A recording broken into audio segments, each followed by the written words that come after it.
আমি তো আমার 27 বছর বয়সে এরকম কোনো দিন দেখিনি, হয়তো পৃথিবী দেখেনি, পৃথিবীর মানুষ দেখেনি, মানে গাছপালাও দেখেনি হয়তো, যে পুলিশ নিজে থেকে ব্যারিকেড খুলে দিচ্ছে। মানে এতটাই শান্তিপূর্ণ একটা আন্দোলন করেছে। জুনিয়র ডাক্তারদের কুর্নিশ জানাই, তাদের সিদ্ধারাকে যে মাটি আঁকড়ে বসে থাকা, 24 ঘন্টা মাটি আঁকড়ে বসে ছিল বলেই আজকের আমাদের এটা সম্ভব হয়েছে। এত রাজনৈতিক আন্দোলন, এত কিছু, কেউ এখনও পর্যন্ত ব্যারিকেড সরাতে পারেনি।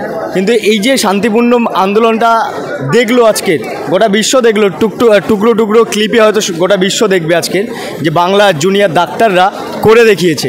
ব্যারিকেড খুলতে বাধ্য হয়েছে পুলিশ। আর যেটা সিপির কাছে গেছিলো সেটা আমরা জানতাম যে ওনার তো মেরুদণ্ড নেই, মেরুদণ্ড সোজা নয়। তো উনি যেটা বললো সেটা আপনারা শুনেছেন একটু আগেই, 22 জন ডাক্তার যারা ছিল ভেতরে গেছিলো, যা এসেছিল সামনে সবটাই তো সবার সামনে বললো, সেটা সবাই শুনেছে। আর আমরা জানতামও যে এত সহজে উনি ওই পদত্যাগ করবেন না, কারণ টাকার পাহাড়ের যে লোভ, টাকার পাহাড়ের যে ব্যাংক ভর্তি একটা দুর্গ তৈরি করে রেখেছে উনি এবং ওনার যে শাসক দল সব, তো সেখানে দাঁড়িয়ে উনি যে এত সহজে ওনার মেরুদণ্ডটাকে সোজা করবে সেটা আমরা ভাবতেও পারিনি, আর ভাবতেও পারছি না। ওনাকে যদি সরানো হয় তবেই সরবে, উনি নিজে থেকে সরবে না। কারণ ওনার মতো নিষ্কৃষ্ট মানে অমানবিক মানুষ পশ্চিমবঙ্গে এরকম অনেক আছে, ওনার শাসক দলে অনেক রয়েছে। তো আমরা জোরদার করে আরও বলতে চাইছি যে আমরা পদত্যাগ চাই ওনার, উনি নিজে থেকেই করে দিক। ওনার মধ্যে যদি একটু যদি ন্যূনতম যদি হচ্ছে সম্মানবোধ থাকে তাহলে উনি নিজে থেকে করে।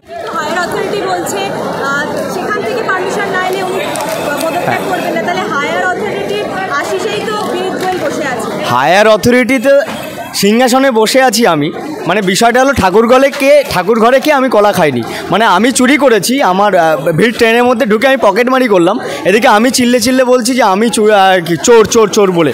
মানে উনি বসে আছে ওপরে, এবার উনি আবার নিজের কাছে বিচার চাইছে, এবার উনি নিজের কাছে বলছে পদত্যাগের নোটিশ আসবে তারপরে গিয়ে পদত্যাগ করব। মানে এটা সম্পূর্ণ একটা ছেলে খেলামি।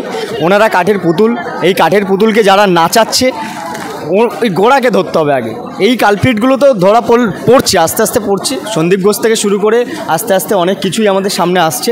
কিন্তু যে মাথা, যে শাসক দলে যে গদিতে বসে আছে, ওই জায়গা থেকেই তো সব কিছু হচ্ছে, ঘুড়ির লাটাই তো এক জায়গায়। তো এই নিয়ে আর আমরা কী বলবো, সব রাজ্যবাসী সব কিছু বুঝছি, জানছি। এই যে এত সুন্দর একটা শান্তিপূর্ণ আন্দোলন হলো, গোলাপ ফুল নিয়ে যে আন্দোলন, সেই আন্দোলন জুনিয়র ডাক্তাররা করে এলো, কোনো রকম ব্যারিকেডে একটাও টাচ করেনি। সেখানে 9 ফুটের একটা চীনের প্রাচীর তৈরি করে দিল শেকল দিয়ে বেঁধে। ভয় পেয়েছে শাসক দল, ভয় পেয়েছে, আর সেই ভয়টাই আমরা চাই। এই ভয় দেখেই আমরা বিচারটাকে ছিনিয়ে আনতে চাই। We want justice. বিনীত গোয়েলকে ডেপুটেশন জমা দিয়ে বাড়ি ফেরার পথে জুনিয়র ডাক্তারদের দেখা গেল রাস্তা পরিষ্কারের কাজে। টানা 24 ঘন্টা নিদ্রাহীনভাবে কাটানোর পর বাড়ি ফেরার আগে নিজেদের কর্তব্য পালন করতে কিন্তু ভুলে গেল না তারা।